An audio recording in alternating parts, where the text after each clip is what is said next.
നമസ്തേ. കഥകളതി സാഗരത്തിലേക്ക് സ്വാഗതം. ഇന്ന് അല്പം നാരായണീയ പാരായണം, ഒരു 2-3 ശ്ലോകങ്ങൾ ഒന്ന് വ്യാഖ്യാനിക്കാമെന്ന് വിചാരിക്കുകയാണ്. നമ്മൾ ഇപ്പോൾ വന്ന് നിൽക്കുന്നത് 10ാമത്തെ ദശകം. ബ്രഹ്മസൃഷ്ടി നടക്കുകയാണ് ഇവിടെ. ബ്രഹ്മാവ് ഒരുപാട് കാലം തപസ് ചെയ്ത് വിരാട് പുരുഷൻ്റെ, മഹാവിഷ്ണുവിൻ്റെ അനുഗ്രഹം ഒക്കെ വാങ്ങി സൃഷ്ടികർമ്മം ചെയ്തോളൂ എന്ന് പറഞ്ഞ് അദ്ദേഹം സൃഷ്ടികർമ്മത്തിന് അങ്ങ് ആരംഭിക്കുകയാണ്. അപ്പോൾ ബ്രഹ്മാവിൻ്റെ ഒരു സൃഷ്ടി ഭേദങ്ങൾ എന്ന് പറയുന്ന അധ്യായത്തിൽ പറയുന്നത്, എന്ന ദശകത്തിൽ പറയുന്നത്, ബ്രഹ്മാവിൻ്റെ ശരീരത്തിൻ്റെ ഓരോരോ അവയവങ്ങളിൽ നിന്നാണ് ഓരോരോ പ്രജകളുണ്ടാകുന്നത്, സൃഷ്ടികളുണ്ടാകുന്നത്. ആദ്യമായിട്ട് അദ്ദേഹത്തിൻ്റെ മനസ്സിൽ നിന്നും വന്നു സനകാദികൾ. സനകൻ, സനന്ദൻ, സനൽകുമാരൻ, 4 പേര്. ആ 4 പേർക്കും എന്നും അവരെ ആ മനസ്സിൽ നിന്ന് ബ്രഹ്മാവ് സൃഷ്ടികർമ്മത്തിനുള്ള ആ താല്പര്യമായിരിക്കുന്ന സമയത്ത് പുറത്ത് വന്നവരാണ്, ജന്മമെടുത്തവരാണ്. അവർക്ക് എന്നും അപ്പോൾ ബ്രഹ്മാവ് ഉദ്ദേശിച്ചത് എന്താ വെച്ചാൽ, എനിക്കിപ്പോൾ നല്ല താല്പര്യമാണല്ലോ സൃഷ്ടികർമ്മത്തിന്, അപ്പോൾ ഇനി ഈ 4 പുത്രന്മാരെ ഏൽപ്പിക്കാം. സനകാദികൾ എന്നാണ് അവരെ പറയുന്നത്. സനകാദികളെ ഏൽപ്പിക്കാം. അപ്പോൾ അവർ കൂടി എൻ്റെ ഈ ജോലിയിൽ, ഈ യജ്ഞത്തിൽ സഹായമാകുമല്ലോ എന്ന് കരുതി അവരോട് പറഞ്ഞു. എന്നാൽ എന്തുകൊണ്ടോ അവർക്ക് ലഭിച്ചത് ആത്മീയമായ കാര്യങ്ങളിലായിരുന്നു താല്പര്യം. പിതാവായ ബ്രഹ്മാവിനെ പോലെ സൃഷ്ടികർമ്മത്തിൽ യാതൊരു താല്പര്യവും ഉണ്ടായില്ല. ഇതങ്ങോട്ട് കേട്ടപ്പോൾ ബ്രഹ്മാവിന് താനും ഉദ്ദേശിച്ചതുപോലെയല്ല തൻ്റെ മക്കൾ പെരുമാറുന്നത് എന്ന് കണ്ടപ്പോൾ ആകെ ദേഷ്യമായി. ആ ദേഷ്യത്തോടു കൂടിയിട്ട് തന്നെ അദ്ദേഹത്തിനെ വിരാട് പുരുഷൻ മഹാവിഷ്ണു ഏൽപ്പിച്ചിട്ടുള്ള ആ വൈകുണ്ഠനാഥനെ ഏൽപ്പിച്ചിട്ടുള്ള ആ ജോലി ചെയ്യാതെ പറ്റില്ലല്ലോ. ഈ കുട്ടികളിങ്ങനെ, സനകാദികളിങ്ങനെ എതിർപ്പ് പ്രകടിപ്പിച്ചെങ്കിലും സൃഷ്ടികർമ്മം എന്ന ജോലി അദ്ദേഹം ഏറ്റിട്ടുള്ളതാണ്. അദ്ദേഹം ബ്രഹ്മാവ് അവതരിച്ചിരിക്കുന്നത് തന്നെ അതിനാണ്.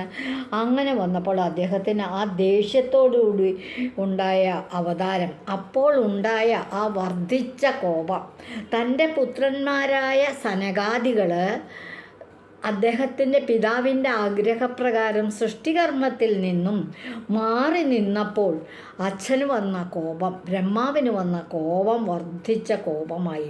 ആ കോപം മനസ്സിൽ ഒതുക്കിക്കൊണ്ട് ബ്രഹ്മാവിൻ്റെ ദേഷ്യങ്ങൾ വരുമ്പോൾ നമ്മുടെ മുഖത്തുണ്ടാവില്ലേ മാറ്റം. ചിലരുടെ കണ്ണൊക്കെ അങ്ങോട്ട് ചുമക്കും, ചിലർ വല്ലാണ്ട് ഒച്ചെടുക്കും, ചിലർ കണ്ണ് ചെറുതാക്കും. ചിലർ കണ്ണിങ്ങനെ ചെറുതാക്കുന്ന സമയത്ത് നമ്മുടെ പുരികക്കൊടികൾ രണ്ടും ഇങ്ങോട്ട്, ഇടത്തുള്ളത് ഇങ്ങോട്ട് വലത്തോട്ട് നീങ്ങും, വലത്തുള്ളത് ഇടത്തോട്ട് നീങ്ങും. പുരികക്കൊടികൾ തമ്മിൽ നടുവിൽ അങ്ങോട്ട് അടുക്കും. അതിനിടയിൽ നിന്ന് ആ പുരികക്കൊടികളുടെ ഇടയ്ക്ക് നിന്നും, കോപം അവിടെയായിരിക്കും ഏറ്റവും കൂടുതൽ എന്ന് പറഞ്ഞത്, ഇടയ്ക്ക് നിന്നും നിന്തിരുവടിയുടെ, അതായത് മഹാവിഷ്ണുവിൻ്റെ തന്നെ അംശാവതാരമായിട്ടുള്ള മൃഡൻ ആദ്യമായിട്ട് അങ്ങോട്ട് ജനിച്ചു. അദ്ദേഹം ആ ജന്മത്തോടുകൂടി ജനിച്ചിങ്ങോട്ട് പുറത്ത് വരുന്ന സമയത്ത് തന്നെ ഇങ്ങനെ അട്ടഹസിച്ച് ഉറക്ക വിളിച്ചു പറഞ്ഞുകൊണ്ടാണ് വരുന്നത്. അതാണ് മൃഡൻ എന്ന് പറഞ്ഞാൽ രുദ്രൻ എന്നാണ് ബ്രഹ്മാവ് എന്നിട്ട് ആ പുത്രന് പേര് കൊടുത്തത്. ആ രുദ്രാവതാരം വിവരിക്കുന്ന ഒരു ശ്ലോകമാണ് 10ാമത്തെ ദശകത്തിലെ 4ാമത്തെ ശ്ലോകം. അതാണ് നമ്മൾ ഇനി വായിക്കുന്നതും അർത്ഥം മനസ്സിലാക്കുന്നത്. 4ാമത്തെ ശ്ലോകം ഞാനൊന്ന് വായിക്കാം. താവത് പ്രകോപമുദിതം പ്രതിരുന്ധതോസ്യ ഭൂമധ്യതോ ജനിമൃഡോ ഭവദേകദേശ നാമാനി മേ കുരുപദാനി ച ഹാവിരിഞ്ചേ ഇത്യാദൗ രുരോധാഖില തേന സരുദ്രനാമാ. താവത് പ്രകോപം ഉദിതം, അതായത് താവത് ഉദിതം, അങ്ങയുടെ ഉദിതം പ്രകോപം, വർദ്ധിച്ച് വന്നിട്ടുള്ള കോപം, പ്രതിരുന്ധത അസ്യ, മനസ്സിലങ്ങോട്ട് ഒതുക്കി പിടിച്ചുകൊണ്ട് കയ്യങ്ങോട്ട് വന്നിട്ട് ഇങ്ങനെ കട്ടിച്ചമർത്തിക്കൊണ്ട് ഭൂമധ്യത ഭവദേകദേശ, ഭൂമധ്യത എന്ന് വെച്ചാൽ ഭൂമിയായിട്ട് കരുതുകയാണ് മൊത്തം മുഖത്തെ. ആ മുഖത്തിൻ്റെ നടുഭാഗം 2 പുരികങ്ങൾ ഇങ്ങനെ അങ്ങോട്ട് അടുത്തപ്പോൾ ഈ തിരുനെറ്റിയിലത്തെ ഈ നടുഭാഗം പുരികക്കൊടികളുടെ ഇടയ്ക്ക് നിന്ന് നിന്തിരുവടിയുടെ അംശാവതാരമായ മൃഡ അജനി മൃഡൻ ജനിച്ചു. ജനിച്ച വഴി തന്നെ, പുറത്തുനിന്ന് വന്ന വഴിക്ക് തന്നെ ബ്രഹ്മാവിൻ്റെ മുഖത്തു നിന്ന് പുരികക്കൊടികളുടെ ഇടയിൽ നിന്ന്, നടുവിൽ നിന്ന് പുറത്ത് ജനിച്ചു വീണ ആ ഒരു പ്രജ, ബ്രഹ്മസൃഷ്ടി വരുമ്പോഴേ തന്നെ വിളിച്ചു പറയുക, ഹേ വിരിഞ്ച, അല്ലയോ ബ്രഹ്മാവേ. എന്താണ് പറയുന്നത്? മേ നാമാനി പദാനി, എനിക്കൊരു പേര് തരൂ.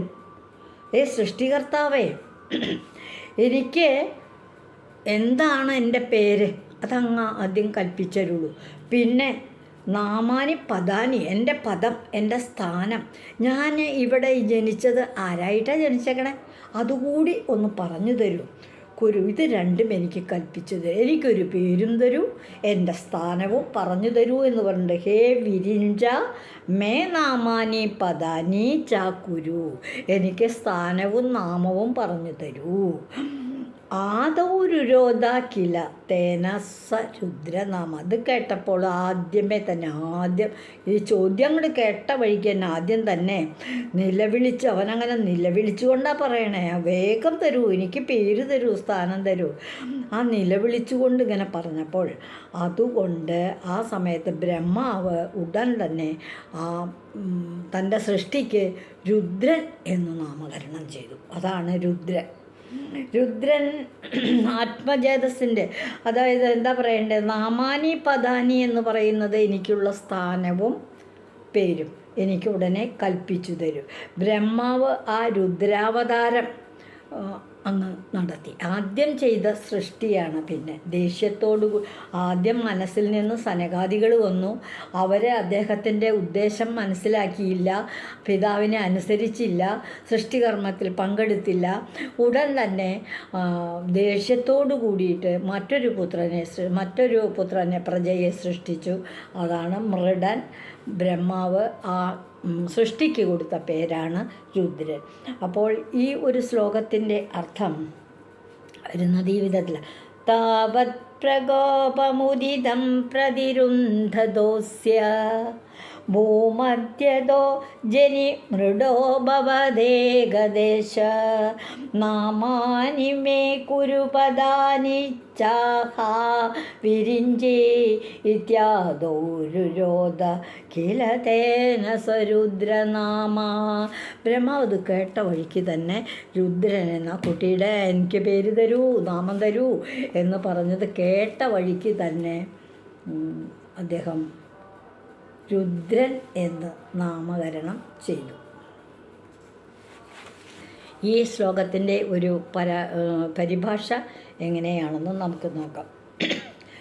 ബ്രഹ്മകോപം ഒതുക്കിയ സമയത്ത് അവിടുത്തെ പുരികത്തിൻ മധ്യേ നിന്നു മൃഡനുണ്ടായി. ബ്രഹ്മാവിന് വന്ന കോപം ഒതുക്കിയ സമയത്ത് അദ്ദേഹത്തിൻ്റെ പുരികത്തിൻ്റെ നടുവിൽ നിന്നും മൃഡൻ ഉണ്ടായി. സ്ഥാനങ്ങളും നാമങ്ങളും കൽപ്പിക്കുക എന്നു ചൊല്ലി, എനിക്ക് നാമം തരൂ, സ്ഥാനം തരൂ എന്ന്, അത് രണ്ട് കൽപ്പിച്ചു തരൂ എന്ന് ചൊല്ലി, മൂഢനെന്നോ രുദ്രനെന്ന നാമാവും കിട്ടി. മൃഡന് അന്ന് രുദ്രൻ എന്ന നാമവും കിട്ടി. സോറി, ഞാൻ മൂഢൻ എന്ന് പറഞ്ഞു, തെറ്റാണ്, സോറി മഹാദേവ. മൃഡനെന്നോ രുദ്രനെന്ന നാമാവും കിട്ടി. ബ്രഹ്മകോപം ഒതുക്കിയ സമയത്തു അവിടത്തെ പുരികത്തിൻ മധ്യേ നിന്നും മൃഡനുണ്ടായി. സ്ഥാനങ്ങളും നാമങ്ങളും കൽപ്പിക്കുക എന്നു ചൊല്ലി, മൃഡനെന്നോ രുദ്രൻ എന്ന നാമാവും കിട്ടി. അങ്ങനെയാണ് രുദ്രൻ എന്ന പേര് ബ്രഹ്മപുത്രനായ മൃഡന് കിട്ടിയത്. അടുത്ത ശ്ലോകത്തിലേക്ക് പോകാം. ഏകാദശാക്വതയാ ചാവിഭിന്നരൂപം രുദ്രം വിധായ ദൈതാ വനിതാശ്ച ദത്വാ താവന്ത്യദത്ത ച പദാനി ഭവത്പ്രണുന്ന പ്രാഹാ പ്രജാവിരചനായ ച സാദരം തം. അഥ അങ്ങനെ ഏകാദശാഹ്വതയതയാ ച വിഭിന്ന രൂപം. അനന്തരം ബ്രഹ്മാവ്, അതായത് ഭവത്പ്രണുന്ന രുദ്രം ഏകാദശാഹ്വയ 12 രൂപത്തിൽ. രുദ്രന് 11 പേര്. ഏകാദശം എന്ന് പറഞ്ഞാൽ 11. ഏകാദശ നെന്തിരുവടിയുടെ പ്രേരണയ്ക്കനുസരിച്ച് രുദ്രന് 11 പേരും അതിന് ചേർന്ന സ്വരൂപങ്ങളും നൽകി. 11 രുദ്രന്മാരുണ്ട്. ആ 11 രുദ്രന്മാർക്കും പ്രത്യേകം പ്രത്യേകം രൂപങ്ങളാണ്. അതിപ്പോൾ മഹാദേവൻ, ഭൈരവൻ മഹാദേവൻ്റെ മറ്റൊരു വിഭിന്ന രൂപമാണ്. പരമേശ്വരൻ, പിന്നെ രാജാവായിരിക്കുന്ന ശിവൻ, ത്രിപുരാന്തകൻ, ഇങ്ങനെ പല പല പേരുകളിലും 11 രൂപത്തിലും രുദ്രന് ഭാവങ്ങളുണ്ട്. ദയിത വനിത ച ദത്വ, അവർക്കെല്ലാം ഈ 11 രുദ്രന്മാർക്കും ദയിത എന്ന് പറഞ്ഞാൽ ഭാര്യമാരുണ്ട്, പത്നിമാരുണ്ട്. 11 രുദ്രന്മാർ, 11 രുദ്ര വനിതകളും. അത്രയും തന്നെ ഭാര്യമാരെ അവർക്ക് കൽപ്പിച്ചു കൊടുത്തു. താവന്തി പദാനിച്ച അതത്ത, 11 രുദ്രന്മാരായി, 11 രുദ്രന്മാർക്കും ഭാര്യമാരുമായി. സാദരം തം പ്രജാ വിരചനായ പ്രാഹാച്ച, എന്നിട്ട് വളരെ വിനയത്തോടുകൂടി ആ രുദ്രനോട് പറയുകയാണ്. എന്താ പറയണതെന്നറിയാമോ? പ്രജാവിരചനായ, പ്രജാവിരചന പ്രജകളെ സൃഷ്ടിച്ചോളൂ. 11 രുദ്രന്മാരും തൻ്റെ പുത്രന്മാരാണല്ലോ, അവരൊക്കെ ഇനി സൃഷ്ടികർമ്മത്തിന് തന്നെ സഹായിക്കുമല്ലോ എന്ന് കരുതി അവർക്കും ഓരോ സ്ത്രീകളെ കൊടുത്തു, വനിതകളെ കൊടുത്തു. അവരോട് സൃഷ്ടികർമ്മം നടത്തിക്കൊള്ളാനായിട്ട് വളരെ വിനയത്തോടെ ബ്രഹ്മാവ് അരുളി ചെയ്യുകയും ചെയ്തു. അവരോട് സൃഷ്ടിച്ചാലും പ്രജാസൃഷ്ടി നടത്തിയാലും. അപ്പോൾ ഈ ശ്ലോകത്തിൽ പറയുന്നത് രുദ്രന് 11 രൂപഭേദങ്ങളും ആ ഓരോരോ രുദ്രന്മാർക്ക് ഓരോരോ പത്നിമാരെയും ബ്രഹ്മാവ് സൃഷ്ടിച്ചു കൊടുത്തു. അവരോട് ഇഷ്ടാനുസരണം പ്രജാസൃഷ്ടി നടത്തിക്കൊള്ളാനും പറഞ്ഞു. അതാണ് ഈ ശ്ലോകത്തിൻ്റെ ഏകദേശ സാരം. ഏകാദശാഹ്വയതയാ ച വിഭിന്ന രൂപം രുദ്രം വിധായ ദയിതാ വനിതാശ്ച ദത്വാ താവന്ത്യദത്ത ച പദാനി ഭവത്പ്രണുന്ന പ്രാഹാ പ്രജവിരചനായ ച സാദരം തം. ആദരവോടുകൂടി, ബഹുമാനത്തോടുകൂടി, താഴ്മയോടുകൂടിയാണ് ബ്രഹ്മാവ് പ്രജാസൃഷ്ടി നടത്തിക്കോളൂ എന്ന് ഈ രുദ്രന്മാരോട് പറഞ്ഞത്. അതിൻ്റെ ഒരു പരിഭാഷ നമുക്ക് നോക്കാം. അവിടുത്തെ പ്രേരണയാൽ ബ്രഹ്മദേവൻ രുദ്രനേകി. മഹാവിഷ്ണു വിരാട് പുരുഷനായ ദേവനെ വിളിച്ചുകൊണ്ട് മഹാവിഷ്ണുവിനോട് ബ്രഹ്മ പറയാം, അവിടുത്തെ നെന്തിരുവടി, അവിടുത്തെ പ്രേരണയാൽ ബ്രഹ്മദേവൻ രുദ്രനേകി 11 പേരും ചേർന്ന സ്വരൂപങ്ങളും. 11 രുദ്രന്മാരെ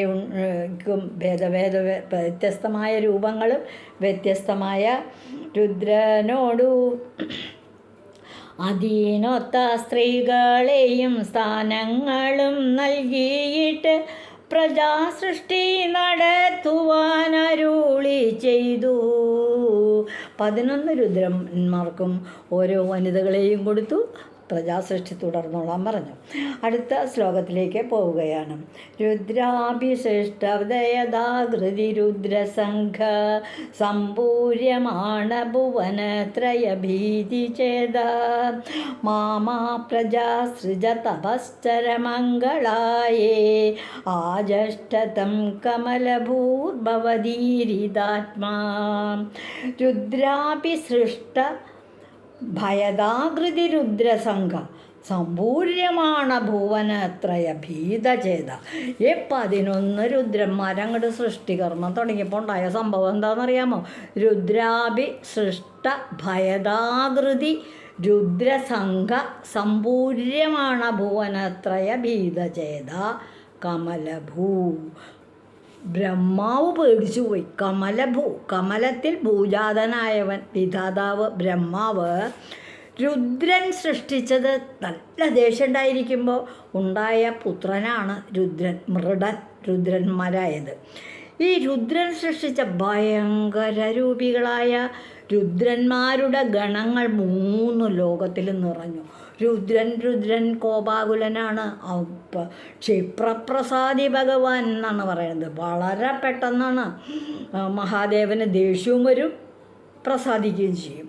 അപ്പോൾ പെട്ടെന്ന് ദേഷ്യം വരുന്ന ആ എടുത്തുചാട്ടത്തോടു കൂടിയ പക്വതയില്ലാത്ത ആ മനോഭാവമുള്ള രുദ്രന്മാരുടെ സൃഷ്ടികളെല്ലാം 3 ലോകത്തും നിറഞ്ഞു വരുന്നു. എല്ലാം മഹാകോപം ഉള്ളവരും അഹങ്കാരമുള്ളവരും, അതായത് സത്വം രജസം തമസം, ഈ സദ്ഗുണങ്ങളിൽ മോശമായ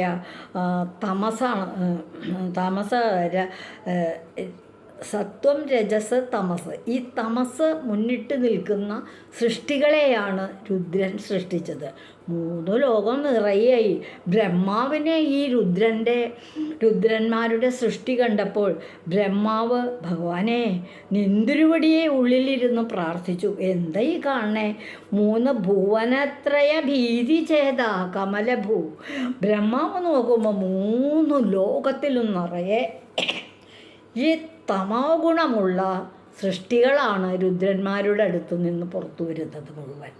ഭവതീരിതാത്മാ, അങ്ങയെ ഉള്ളിൽ ഓർത്തു. അപ്പോൾ ബ്രഹ്മാവ് ഭയങ്കരമായിട്ട് ഉള്ളിലിരുന്നു കൊണ്ട് അങ്ങയെ ഓർത്തപ്പോൾ അങ്ങ് ഉള്ളിലിരുന്ന് പ്രേരിപ്പിച്ചതനുസരിച്ച് അങ്ങപ്പം ബ്രഹ്മാവിന് നിർദ്ദേശം കൊടുത്തു. ഭഗവാനെ മഹാവിഷ്ണു, അങ്ങയുടെ നിർദ്ദേശമനുസരിച്ച് ബ്രഹ്മാവ് പ്രജ മാ സൃജ, അരുത് അരുത് എന്തരുത്? പ്രജാസൃജ, നിങ്ങളുടെ പ്രജാ സൃഷ്ടി ചെയ്യരുത്. ഇങ്ങനെ പ്രജകളെ ഭൂമിയിലൊന്നും സൃഷ്ടിക്കരുത്. ഈ 3 ലോകങ്ങളും നിറയെ കോപാകുലരായവരെ, അഹങ്കാരികൾ, ദുഷ്ടചിന്തയുള്ളവർ, രുദ്രന്മാരെ സൃഷ്ടിക്കുന്നതൊക്കെ ഇതുപോലെയായി ഇവർ. അയ്യോ, ഉടൻ തന്നെ ബ്രഹ്മാവ് വളരെ വേവലാതിയോട് പറഞ്ഞു, നിർത്തൂ, അരുത്, സൃജ പ്രജ, ഇങ്ങനെ പ്രജകളെ സൃഷ്ടിക്കല്ലേ. എന്നിട്ട് എന്താ പറഞ്ഞത്? മംഗളായ അപാചര, മംഗളായ ലോകത്തിൻ്റെ നന്മയ്ക്കായി നിങ്ങൾ തപസ് ചെയ്യൂ. നിങ്ങളുടെ ഈ സൃഷ്ടിയൊക്കെ ലോകത്ത് ഒരു ഗുണവും ചെയ്യുന്ന സൃഷ്ടികളല്ല. അതുകൊണ്ട് ഗുണമുള്ള സൃഷ്ടികൾ നടത്താനുള്ള പ്രാപ്തി കിട്ടാനായിട്ട് നിങ്ങൾ തപസ് ചെയ്യൂ. അതാണ് പറഞ്ഞത്. മംഗളായ തപാചര, തപസ് നിങ്ങൾ ചെയ്യൂ. ഇതിത്തം ആചഷ്ട എന്ന് രുദ്രന്മാരോട് പറഞ്ഞു. ഈ ഏകാദശ രുദ്രന്മാരുടെ സൃഷ്ടിയിൽ ഒട്ടും തൃപ്തിയില്ലാത്ത ബ്രഹ്മാവ്, തമോ ഗുണമുള്ള സൃഷ്ടികൾ കണ്ട് ഭയപ്പെട്ട ബ്രഹ്മാവ് മഹാവിഷ്ണുവിനെ ധ്യാനിച്ചു. ഞാനിനി എന്താ വേണ്ടേ ദേവാ എന്ന് ചോദിച്ചപ്പോൾ അവരോട് ഈ സൃഷ്ടി നിർത്താൻ പറയൂ, തപസ് ചെയ്യാൻ പറയൂ എന്നുള്ള ഉപദേശമനുസരിച്ച് രുദ്രന്മാരോട് ബ്രഹ്മാവ് ആ തപസ് നിർത്താനായിട്ട്. ഇതിൽ നിന്ന് നമ്മൾ ഒരു കാര്യമാണ് മനസ്സിലാക്കേണ്ടത്. ആലോചനയില്ലാതെ കണ്ടാണ് ബ്രഹ്മാവ് വളരെ ദേഷ്യമുള്ള സമയത്ത് ജനിച്ച പുത്രന്മാരായ ഏകാദശ രുദ്രന്മാർക്ക് സർവ്വസ്വാതന്ത്ര്യം കൊടുത്തു സൃഷ്ടികർമ്മം നടത്തിക്കൊള്ളാൻ. അവരുണ്ടാക്കിയ സൃഷ്ടികളെല്ലാം അതുപോലെ തന്നെ കോപാകുലരായി. ആലോചനയില്ലാത്ത പ്രവൃത്തിയായിരുന്നു അത്. ആരുടെ? ബ്രഹ്മാവിൻ്റെ. ആലോചനയില്ലാത്ത പ്രവൃത്തി അനർത്ഥത്തിനിടവരുത്തും എന്നുള്ള കാര്യം കൂടി ഇവിടെ ഊന്നി പറയുകയാണ് കേട്ടോ ഭക്തകവി. അപ്പോൾ ഈ ശ്ലോകം ഒന്നുകൂടി വായിക്കുകയാണ്.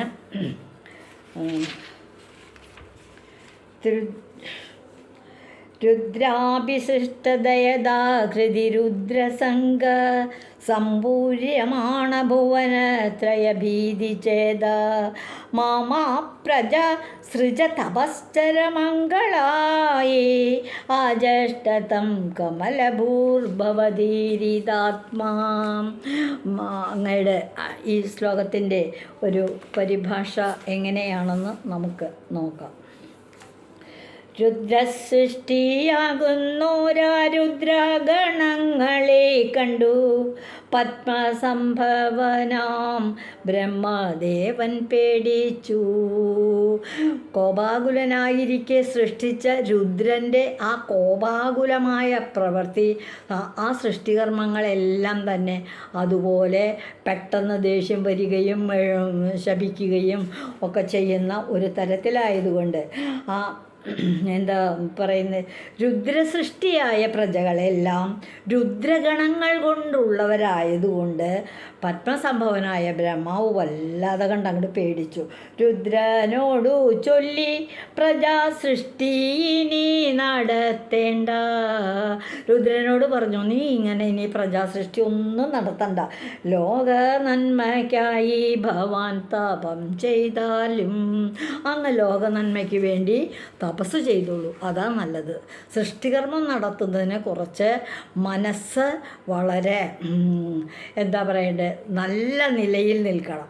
കോപവും താപവും ദുഃഖങ്ങളും കാര്യങ്ങളൊക്കെ കഴിഞ്ഞ് അനുകൂലമായ വിധത്തിൽ മനസ്സിനെ നിയന്ത്രിച്ച് നിർത്തിയിട്ട് വേണം പ്രജാസൃഷ്ടി നടത്താൻ. അതിന് രുദ്രന്മാർക്ക് ഇപ്പോൾ പ്രാപ്തിയില്ല. അതുകൊണ്ട് അവരോട് പ്രജാസൃഷ്ടി അങ്ങോട്ട് നിർത്തിക്കൊള്ളാൻ പറഞ്ഞു.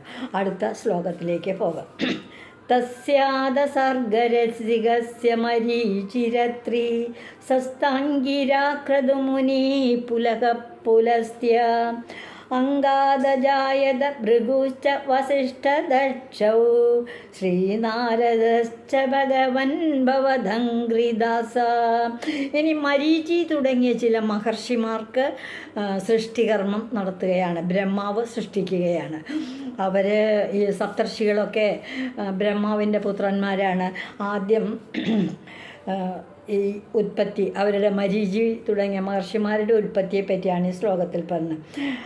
തസ്യാദസർഗരസികസ്യ മരീചിരത്രി, അദ്ദേഹത്തിൻ്റെ മനസ്സിൽ നിന്ന് പിന്നീട് അവിടെ സൃഷ്ടിയിൽ രസിക്കുന്ന വളരെ രസകരമായിട്ട് ബ്രഹ്മാവ് തൻ്റെ കോപമൊക്കെ മാറ്റിവെച്ച് വളരെ ആനന്ദത്തോടുകൂടി മനസ്സിന് നല്ല ഇതായ സുഖം ലഭിക്കുന്ന വിധത്തിൽ നിലയ്ക്ക് നിർത്തിയതിന് ശേഷം ബ്രഹ്മാവിൻ്റെ അംഗത്തിൽ നിന്ന് തസ്യ അംഗാത്, ബ്രഹ്മാവിൻ്റെ ഒരു അംഗത്തിൽ നിന്നും മരീചി അത്രി അങ്കിരസ്, മരീചി അത്രി അങ്കിരസ് ക്രതുമുനി മറ്റൊരു മഹർഷി, പുലഹൻ പുലസ്ത്യൻ ഭൃഗു ച അജായത, സപ്തർഷികളായ ഇവരെല്ലാം അങ്ങുണ്ടായി. മരീചി അത്രി അങ്കിരസ് ക്രതുമുനി പുലഹൻ പുലസ്ത്യൻ ഭൃഗു എന്നിവരുണ്ടായി. വസിഷ്ഠ ദക്ഷൗച്ച, അത് കഴിഞ്ഞിട്ട് വസിഷ്ഠ മഹർഷി ഉണ്ടായി. അജായേതാം, വസിഷ്ഠനും ദക്ഷനും വീണ്ടും ഉണ്ടായി. ഹേ ഭഗവൻ, അങ്ങ് ഭവതന്ത്രിദാസ ശ്രീ നാരദ അജായത, ഇവരൊന്നും കൂടാതെ കണ്ട് ഭവതന്ത്രിദാസ, അങ്ങയുടെ ദാസനായ ശ്രീ നാരദസ്സ അജായത, ശ്രീ നാരദനും കൂടി ഉണ്ടായി. അപ്പം മഹർഷിമാരെല്ലാം സപ്തർഷിമാരും വസിഷ്ഠ മഹർഷിയും ദക്ഷനും നാരദനുമെല്ലാം പിന്നീട് ബ്രഹ്മാവിൻ്റെ മനസ്സിൽ നിന്നും ഉണ്ടായവരാണ്. ഈ ശ്ലോകം നോക്കൂ. തസ്യാദസർഗരസികസ്യ മരീചിരത്രി സസ്താംഗിരാക്രതുമുനി പുലക പുലസ്ത്യ അംഗാദജായത ഭൃഗുശ്ച വസിഷ്ഠദക്ഷൗ ശ്രീനാരദശ്ച ഭഗവൻ ഭവദംഗ്രിദാസ, അങ്ങയുടെ ദാസനായ ശ്രീ നാരദ മഹർഷിയും ഉണ്ടായി. അജായത ജനിച്ചു. ഈ ഇതിൻ്റെ പരിഭാഷയും നോക്കൂ. അംഗീരസ് അത്രീക്രതു പുലഹനും പുലസ്ത്യനും. സപ്തർഷിമാരാണ് കേട്ടോ ഇവർ.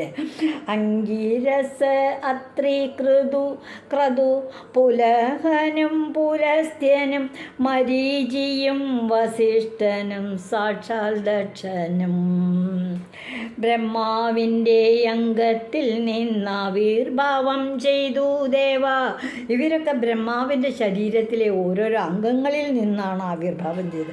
അവിടുത്തെ പാദദാസൻ ശ്രീനാരദനും അവിടുത്തെ പാദദാസന മഹാവിഷ്ണു അവിടുത്തെ പാദദാസനായ ആ നാരദ മഹർഷിയും ഈ മഹർഷിമാരോടൊപ്പം തന്നെ അജായത ഉത്ഭവിച്ചു ഉണ്ടായി എന്നാണ് പറയുന്നത്. ഇന്ന് ഇപ്പോൾ ഏകദേശം സമയം ഒരു 25 മിനിറ്റ് ആയിട്ടുണ്ട്. ഇന്ന് ഇതുവരെ നമ്മൾ പറഞ്ഞ എല്ലാ പദങ്ങളും ശ്രീ ഗുരുവായൂരപ്പൻ്റെ പാദങ്ങളിൽ സമർപ്പിക്കുകയാണ്. ഓം നമോ ഭഗവതേ വാസുദേവായ. ഓം നമോ ഭഗവതേ വാസുദേവായ. ഓം നമോ ഭഗവതേ വാസുദേവായ. സർവത്ര ഗോവിന്ദനാമ സങ്കീർത്തനം. ഗോവിന്ദ ഗോവിന്ദ. ശ്രീ ഗുരുവായൂരപ്പ ശരണം. ലോകാ സമസ്ത സുഖിനോ ഭവന്തു. ലോകാ സമസ്ത സുഖിനോ ഭവന്തു. ഇതുവഴി വന്നാലും ഇത്തിരി ഇരുന്നാലും കഥകൾ കേട്ടാലും കളിയായി പറയും കഥയാണേ കാര്യം കഥയാണേ. എല്ലാവർക്കും ഗുരുവായൂരപ്പൻ നല്ലത് വരട്ടെ. നന്ദി.